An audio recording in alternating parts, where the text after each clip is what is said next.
العظیم وقال النبی صلی اللہ علیہ وسلم اول ما خلق اللہ نوری وکل الخلائق من نوری وانا من نور اللہ آمنت باللہ صدق اللہ العظیم وصدق رسولہ النبی الامین الکریم ونحن علی ذلک لمن الشاہدین والذاکرین والحمد للہ رب العالمین۔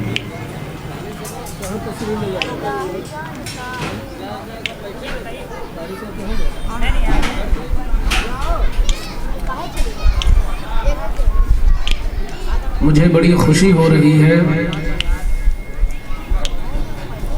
کہ انجمن غلامان مصطفیٰ کمیٹی کے باذوق حوصلہ مند غیور جوانوں نے آج کی شب میں اپنے نبی صلی اللہ علیہ وسلم کی میلاد کی محفل سجائی ہے اور مجھے اس میں کچھ بولنے کا، سمجھانے کا، سنانے کا حسین موقع فراہم کیا ہے۔ حضرات گرامی، کچھ تذکرہ کرنے سے قبل آئیے انتہائی عقیدت و احترام کے ساتھ اس نبی کی بارگاہ میں درود پڑھ لیں جن کی سماعت اس قدر طاقتور ہے کہ دنیا کے کسی کونے سے ان کا امتی درود پڑھے مدینے سے مصطفیٰ سنتے ہیں، اور جب اسی جذبے سے آپ سرشار ہو کر پڑھیں گے کہ میری درود کو میرے مدینے والے سن رہے ہیں، تبھی آپ کو لطف بھی آئے گا، مزہ بھی آئے گا اور اجر بھی زیادہ ملے گا۔ آئیے اسی عقیدت کے ساتھ سارے لوگ مل جل کر بلند آواز سے درود شریف کا ہدیہ پیش کرنے۔ اللہم صلی علی سیدنا و مولانا محمد معظم الجود والکرم و آلہ و بارک وسلم کما تحب و ترضی بہم تصلی علیہ۔ یہ اللہ کا بہت بڑا احسان ہے کہ اس نے ہمیں پیدا کیا، اور اس سے بھی بڑا احسان ہے کہ اپنے حبیب کی امت میں پیدا کیا، اور یہ بھی رب کا کرم ہے کہ ہمیں ایسی امت بنایا کہ ہم اپنے آقا کے احسان کو ماننے والے ہیں۔ اس لیے جس شب میں، جس رات میں مصطفیٰ جان رحمت جس رات کی صبح تشریف لائے، یہ ہم احسان مندی کا اظہار کر رہے ہیں کہ اسی شب میں ان کی آمد کا جلسہ کر رہے ہیں۔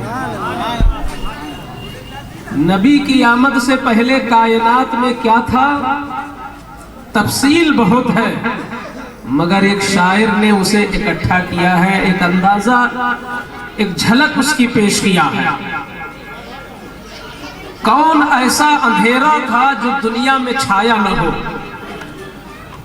قسم قسم کے اندھیرے، خیال بھی گندا تھا، سوچ بھی گندی تھی، فکر بھی گندی تھی، دل بھی گندا تھا، عمل بھی گندا تھا، پوری دنیا گھٹا ٹوپ اندھیرے میں ڈوبی ہوئی تھی۔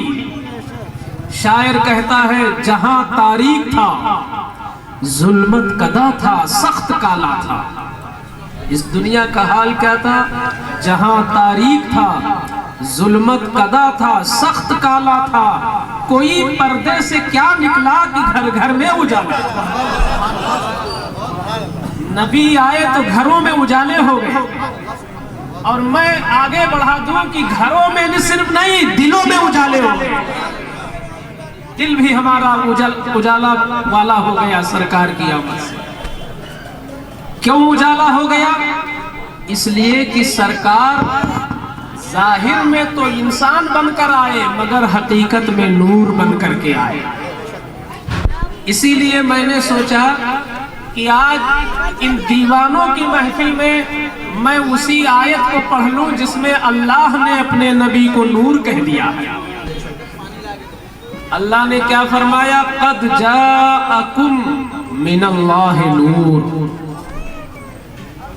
تحقیق کی اے کائنات والو تمہارے پاس اللہ کی جانب سے ایک بے مثال نور آ گیا، ایک بے مثال نور آ گیا، ایک عظیم الشان نور آ گیا۔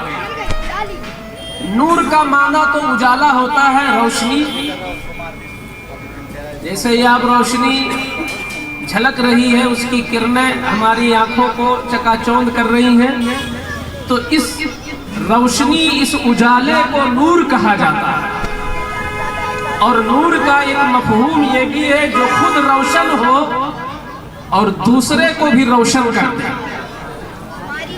چاند دیکھو خود روشن ہے اور نکلتا ہے تو دنیا روشن ہو جاتی ہے۔ تو چاند نور ہے کیونکہ وہ خود روشن ہے اور دوسرے کو روشن کرتا ہے۔ سورج بھی نور ہے کیونکہ خود روشن ہے، دوسرے کو روشن کر رہا ہے۔ چاند و سورج نور ہے، ایک بلب ہے، ایک ٹیوب لائٹ ہے، یہ خود روشن ہے، دوسروں کو روشن کر رہے ہیں۔ اسی طرح اللہ نے اپنے حبیب کو فرمایا میرا حبیب بھی نور ہے، یہ خود بھی روشن ہے، دوسروں کو روشن کرتا ہے۔ بلکہ میں بتاؤں آپ کیسے نور ہیں؟ آپ ظاہر میں بھی نور ہیں، آپ کا باطن بھی نور ہے۔ اس لیے انہوں نے ظاہر بھی چمکا دیا اور انسانوں کا باطن یعنی دل بھی چمکا دیا تھا۔ ان کے خیالات بھی چمک گئے تھے، ان کی سوچ بھی چمک گئی تھی، ان کا عقیدہ بھی چمک گیا تھا۔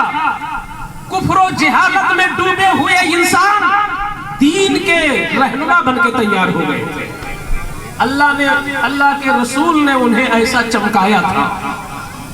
آؤ میں کسی اور کی روایت پیش نہ کروں، ہم مومنوں کی روحانی ماں ام المومنین حضرت عائشہ صدیقہ رضی اللہ تعالیٰ عنہا، وہ اپنا ایک واقعہ بیان کرتی ہے۔ ظاہر سی بات ہے کہ ہم سے بڑھ کر وہ سچی تھی، وہ ایسی سچی تھی کہ ہماری سچائی ان کے قدموں پر قربان جائے۔ عائشہ صدیقہ نبی کی چہیتی بیوی، آج کا دور نہیں تھا کہ اتنی خوشحالی ہو۔ اس زمانے میں تو ایسا تھا کہ ایک جوڑا کپڑا ہوتا، آدمی انتظار کرتا کہ اگر اسے دھل دیا ہے تو سوکھ جائے تب ہم نماز پڑھیں، ورنہ دوسرا جوڑا نہیں تھا۔ عائشہ صدیقہ مصطفیٰ کے جبے مبارک میں پیوند لگا رہی ہیں، اپنے ہاتھ سے سوئی کے ذریعے نبی کے جبہ مبارک میں پیوند لگا رہی ہیں۔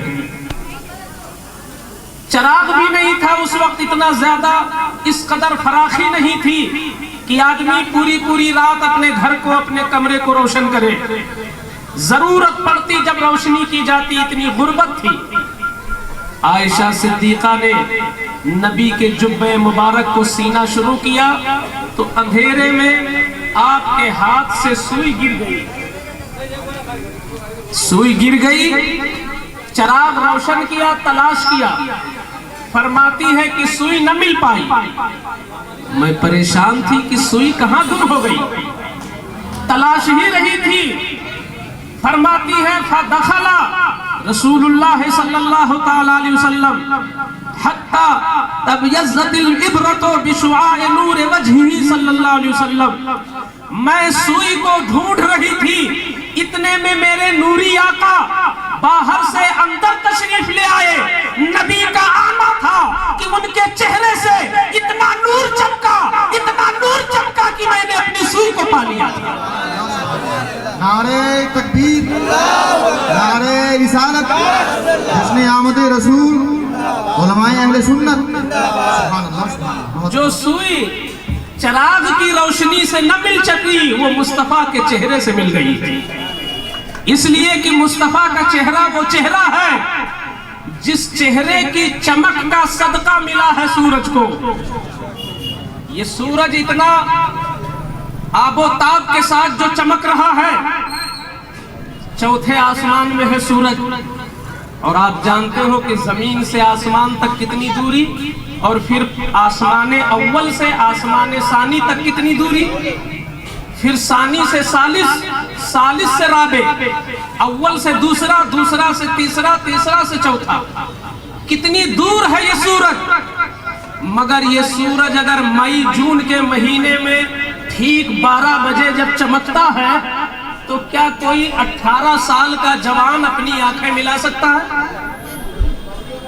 کتنی دور ہے یہ سورج، 3 آسمان کے اندر ہے وہ سورج، اتنے موٹے موٹے ضخیم آسمان اسے پردہ کیے ہوئے ہیں، پھر بھی اس کی روشنی وہاں سے چھن کر کے اس زمین پر اتنی تیزی سے آ رہی ہے کہ ہم اپنی آنکھوں کا مقابلہ نہیں کر سکتے، جبکہ اس سورج نے صدقہ پایا ہے نبی کے تلوے کا، چاند نے صدقہ پایا ہے اس نبی کے تلوے کا۔ اور میں یہ اپنے گھر کی بات نہیں کہہ رہا ہوں کہ نبی کا صدقہ ان کو ملا ہے، اس بات کو کس نے کہا؟ امام اعظم ابو حنیفہ نے بھی کہا۔ امام اعظم ابو حنیفہ جن کا علم اور جن کی عقل اور جن کی صلاحیت، اللہ اللہ، پیارے مصطفیٰ نے ارشاد فرمایا تھا کہ ملک فارس میں ایک ایسا جوان پیدا ہوگا جو اتنا علم والا ہوگا کہ اگر کوئی دین کا مسئلہ آسمانوں میں جا کے چھپ جائے تو بھی تلاش لائے گا۔ تو ملک فارس میں وہ کون جوان ہے جو پیدا ہوا؟ فرماتے ہیں محققین کہ نبی کے زمانے سے لے کر آج تک ملک فارس میں امام اعظم سے بڑا علم والا کوئی پیدا ہی نہیں ہوا، لہٰذا وہاں مراد امام اعظم کی ذات ہے۔ تو امام اعظم کے لیے کیا فرمایا کہ اگر کوئی بات، کوئی مسئلہ، کوئی دینی بات آسمان میں چھپی ہوگی تو بھی امام اعظم ڈھونڈ لائیں گے۔ اس کا مطلب یہ ہے کہ قرآن و حدیث کا وہ مسئلہ جہاں اچھوں کی نگاہ نہ پہنچ سکے وہاں بھی امام اعظم کی نگاہ پہنچ جاتی ہے۔ تو ایسے امام اعظم کیا فرماتے ہیں؟ فرماتے ہیں انت الذی من نورک البدر اقتصا والشمس مشرقۃ بنور بہاکا۔ یا رسول اللہ، آپ کی ذات وہ اعلیٰ ذات ہے کہ 14ویں رات کے چاند نے بھی آپ سے نور پایا ہے، اور آپ کی ذات وہ ذات ہے کہ سورج نے بھی آپ ہی سے چمک پائی۔ تو جب چاند کو چمک نور مصطفیٰ سے ملی، سورج کو چمک نور مصطفیٰ سے ملی، اور چاند و سورج سے ستارے چمکے اور انہی سے دنیا چمکی، تو دنیا کی ساری چمک لوٹتی ہے مصطفیٰ کے نور کی طرف۔ مصطفیٰ نے دنیا کو چمکا دیا ہے۔ نعرہ تکبیر، نعرہ رسالت، جشن آمد رسول۔ اور میں ایک بات بتا دوں، یہ تو ظاہری چمک ہے۔ چاند و سورج کی چمک سے دیوار چمکتی ہے، چاند و سورج کی چمک سے آنگن چمکتا ہے، چاند و سورج کی چمک سے گلیاں چمکتی ہیں، چاند و سورج کی چمک ہماری چھتوں پہ پڑتی ہے، چاند و سورج کی چمک درختوں پہ پڑتی ہے، چاند و سورج کی چمک کھیتوں پر پڑتی ہے۔ یہ ظاہر چمکتا ہے چاند و سورج سے، مگر کوئی مقابلہ نہیں ہے میرے رسول کے نور سے اس کو، کیونکہ رسول کا نور وہ ہے جو صرف ظاہر کو نہیں چمکاتا بلکہ سینے کے اندر جو دل دھڑک رہا ہے اس دل کو بھی روشن کر دیتا ہے مصطفیٰ کا۔ اسی لیے اعلیٰ حضرت نے بڑے عشق بھرے انداز میں ایک عریضہ پیش کیا کہ یا رسول اللہ، جب آپ کا نور ظاہر بھی چمکاتا ہے اور باطن بھی چمکاتا ہے تو احمد رضا کا صرف ظاہر نہ چمکاؤ بلکہ کرم کر دو کہ باطن چمک جائے۔ چمک تجھ سے پاتے ہیں سب پانے والے، میرا دل بھی چمکا دے چمکانے والے۔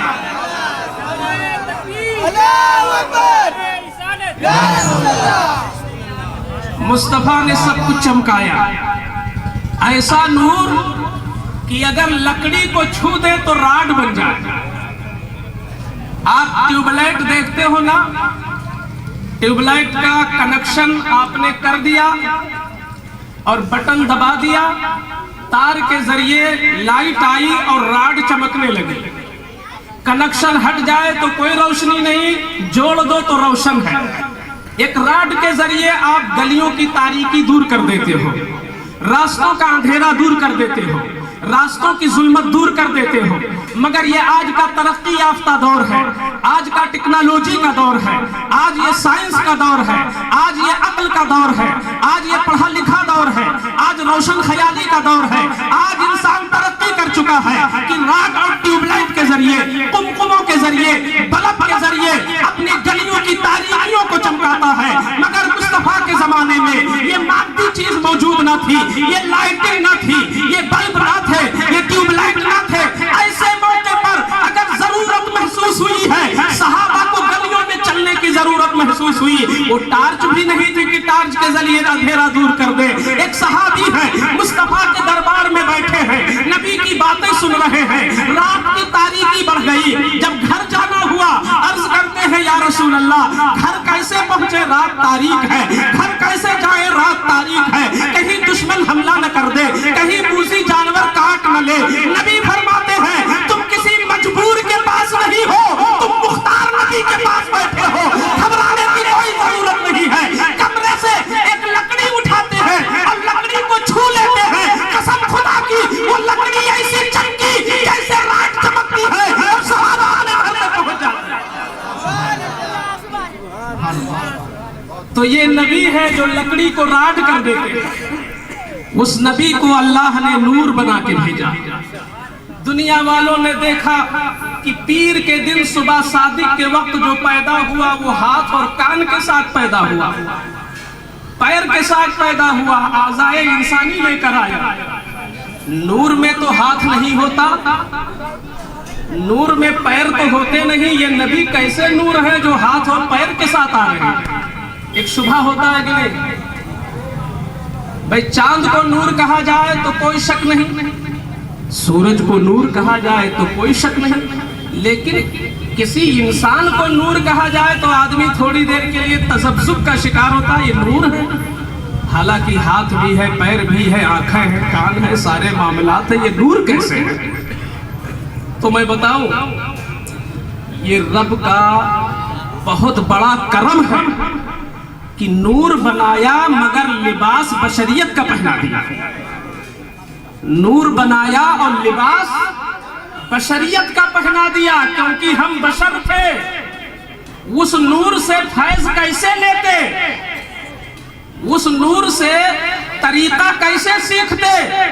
اگر وہ نور ہی صرف بن کے آ جاتے، لباس بشر نہ پہنتے مصطفیٰ، تو اے لوگوں تم نکاح کرنے کا طریقہ کہاں سیکھتے، تم کھانے کا طریقہ کہاں سیکھتے، تم سونے کا انداز کہاں سے پاتے، تم چھوٹوں سے محبت کا سلیقہ کہاں سے پاتے، تم ماں کا احترام کیسے جانتے، تم اپنے باپ سے محبت کا ہنر کہاں سے سیکھتے، تم کھانے پینے کے آداب کہاں سے سیکھتے، تم نماز کا طریقہ کہاں سے سیکھتے، تم روزہ رکھنے کا ڈھنگ کہاں سے پاتے؟ مصطفیٰ کو اللہ نے بشری جامہ پہنا کر ہم انسانوں پر کرم فرمایا کہ میرے نور سے کھانا سیکھ لو، میرے نور سے پینا سیکھ لو، میرے نور سے چلنا سیکھ لو، میرے نور سے عبادت سیکھ لو۔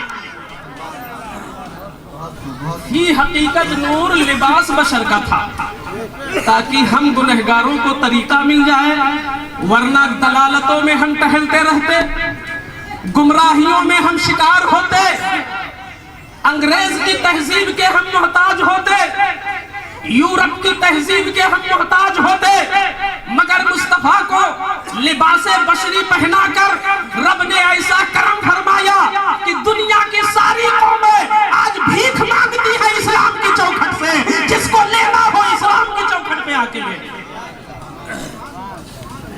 آج یہ اسلام ہمیں ملا، اللہ نے ہمارا نام مسلمان رکھا۔ آپ سے کوئی پوچھ لے بھئی آپ مسلم ہو، یہ کس نے آپ کو مسلم کہا، کہاں سے ثابت ہے، تو کیا کہو گے؟ قرآن میں اللہ نے ہمارا نام مسلمان رکھا ہے، قرآن میں ہے ہوا سماکم المسلمین، اسی نے تمہارا نام مسلمان رکھا ہے۔ اور لوگوں کا نام خود اپنا بنایا ہوا نام ہے، اپنا گڑھا ہوا نام ہے، اندھیرے میں بنایا ہوا نام ہے۔ یہ مسلمان قوم ہے کہ اللہ نے جو کتاب اتاری اس کتاب میں ہمارا نام بھی نازل فرما دیا، اللہ نے ہمیں مسلمان بنا دیا۔ نور نبی بشر لباس تو بشر تھا مگر حقیقت ان کی بولو ذرا کیا تھی؟ ایک بات اور بتا دوں، اگر دل قبول کرے اور کیوں نہیں، جو نبی کا امتی ہوتا ہے نبی کی عظمت ضرور قبول کرتا ہے۔ مصطفیٰ جان رحمت کا وہ مقام ہے کہ وہ بشر بھی ہیں مگر بے مثال بشر، اور نور بھی ہے تو بے مثال نور۔ یوں ہی نور نہ کہہ دینا وہ نور ہے، ورنہ تو جبریل برابر ہو جائیں گے۔ اگر کہہ دو بھائی مصطفیٰ نور، محمد صلی اللہ علیہ وسلم نور، ابن عبداللہ نور، تو دوسرا کہے گا جبریل نور، میکائیل نور، اسرائیل نور، تو نور وہ بھی برابر تو ہو گئے۔ اگر صرف نور ہوتے جبریل کی طرح تو معراج کی رات میں سدرہ پہ وہ بھی رک جاتے، معراج کی رات میں سدرہ سے آگے نہ جا پاتے، مگر جبریل ام ہانی کے گھر ہے تو ساتھ ساتھ، مسجد اقصی گئے تو ساتھ ساتھ، آسمان پہ گئے ساتھ ساتھ، جبریل بھی نور، مصطفیٰ بھی نور، دونوں نور پرواز کر رہے ہیں۔ آسمان اول میں داخل ہو گئے دونوں نور، آسمان ثانی میں چلے گئے دونوں نور، ساتوں آسمان پار کر گئے دونوں نور، مگر سدرۃ المنتہا جب آیا تو ایک نور ٹھہر گیا، ایک نور چلا گیا، ایک نور ٹھہر گیا، ایک نور چلا گیا۔ تو کیا مطلب؟ جبریل نے چاہا نہیں کہ نہ جاؤں کہ جا نہ سکے؟ آپ لوگ بتاؤ کہ ٹائم نہیں تھا ان کو جانے کا۔ آج کی طرح اتنی پرابلم تو تھی نہیں کہ بھئی وقت نہیں ہے ہم کو کہیں شریک ہونا، آپ چلے جائیے میں کہیں جا رہا ہوں، یہ معاملہ نہیں تھا۔ جا نہ سکے، اور یہ بھی ہم اپنی طرف سے نہیں کہہ رہے ہیں۔ مصطفیٰ نے فرمایا جبریل کیوں چلو میرے ساتھ، جب میں ہوں تو کیا گھبرانے کی ضرورت ہے، چلو میرے ساتھ۔ تو کیا کہا تھا جبریل نے؟ اگر یک سرے موئے برتر پرم، فروغ تجلی بسوزت پرم۔ اے مصطفیٰ آپ کی شان اور ہے، ہماری شان اور ہے۔